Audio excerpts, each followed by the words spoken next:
Shalom, selamat pagi saudara-saudari yang diberkati Tuhan dimanapun berada. Bertemu kembali dalam Renungan Pagi Jemaat GKE Banjarbaru. Pagi hari ini, nas Alkitab yang menjadi dasar bagi perenungan kita sesuai dengan Almanak Nas GKE diambil dari 1 Samuel pasal 20 ayat yang pertama sampai ayat 25 di bawah perikop perjanjian antara Daud dan Yonatan. Dan saya akan membacakan satu ayat utama bagi kita, yaitu ayatnya yang ke-17. Dan saya memberikan tema untuk renungan hari ini, yaitu sahabat sejati. Sebelum kita membaca dan merenungkan firman Tuhan, mari kita berdoa. Bapa Surgawi, Bapa kami dalam nama Tuhan Yesus, terima kasih atas pagi yang indah Tuhan karuniakan bagi kami. Saat ini kami hendak membaca dan merenungkan sabda firman-Mu. Tolonglah kami dengan Roh Kudus-Mu, agar kami dapat mendengar dengan baik, mengerti firman-Mu dan melakukannya dengan setia. Amin. Saya bacakan 1 Samuel pasal 20 ayat 17 yang berbunyi demikian. Dan Yonatan menyuruh Daud sekali lagi bersumpah demi kasihnya kepadanya, sebab ia mengasihi Daud seperti dirinya sendiri. Amin. Saudara-saudari yang diberkati Tuhan, seorang sahabat akan selalu ada saat sahabatnya sedang melewati masa-masa suram. Amsal 17 ayat 17 berkata, seorang sahabat menaruh kasih setiap waktu dan menjadi seorang saudara dalam kesukaran. Demikianlah kisah Yonatan dan Daud yang dikenal sebagai kisah persahabatan sejati dalam Alkitab. Ada beberapa hal yang mendasari persahabatan keduanya sehingga layak disebut sebagai persahabatan sejati. Yang pertama, persahabatan mereka didasarkan pada kebenaran. Saat Saul hendak membunuh Daud, Yonatan menentang rencana itu meski Saul adalah ayahnya sendiri, sebab Yonatan tahu bahwa Daud tidak bersalah kepada Saul ayahnya. Yang kedua, kasih setia yang melandasi persahabatan Yonatan dan Daud.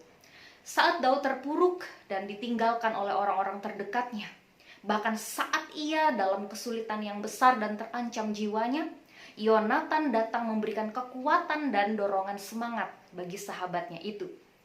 Dalam ayat 17 nas kita pada saat ini dikatakan bahwa Yonatan mengasihi Daud seperti dirinya sendiri. Oleh karena itu, Yonatan berjanji akan meluputkan Daud dari tangan keras Saul ayahnya. Pada saat yang sama, Yonatan pun mengharapkan Daud tidak melupakan perjanjian yang pernah mereka ikat apabila suatu waktu kelak Daud selamat dan keluarga Saul binasa. Yang ketiga, saudara, persahabatan Yonatan dengan Daud merupakan persahabatan tanpa pamrih dan rela berkorban. Di zaman sekarang ini cukup sulit untuk menemukan seorang sahabat seperti Yonatan. Kebanyakan orang membangun sebuah persahabatan atau pertemanan didasarkan atas kepentingan untung rugi saja. Kita tahu Yonatan adalah putra Raja Saul, berarti ia adalah calon tunggal pengganti ayahnya. Namun Tuhan telah memilih Daud sahabatnya untuk menjadi Raja Israel kelak. Secara manusia, Yonatan mungkin terluka dan pahit hatinya. Tetapi Yonatan tidak demikian. Ia rela mengalah, berkorban, bahkan bersukacita menerima Daud sebagai raja menggantikan ayahnya. Ia sadar Tuhan sendiri yang mengangkat Daud sebagai Raja Israel. Ini menunjukkan bahwa Yonatan adalah orang yang tidak egois, tapi ia rela berkorban dan membuktikan dia adalah sahabat yang sejati bagi Daud. Saudara, di manakah persahabatan seperti itu bisa kita temukan di masa kini? Siapakah yang bisa menjadi sahabat sejati kita? Mungkin pertanyaannya perlu kita ubah. Siapkah kita dibentuk Tuhan menjadi seorang sahabat seperti Yonatan atau Daud?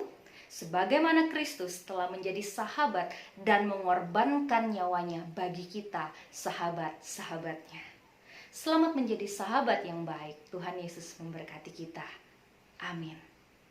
Mari kita berdoa. Bapa, terima kasih atas firman-Mu. Tolonglah kami agar dapat menjadi sahabat yang baik sebagaimana Engkau sudah menjadi sahabat yang terbaik bagi kami. Dan kami menyerahkan aktivitas kami sepanjang hari ini. Kiranya Tuhan menolong menuntun kami untuk kami dapat menjalani hari ini dengan baik oleh pertolongan-Mu. Terima kasih Bapa, di dalam nama Tuhan Yesus kami berdoa. Amin.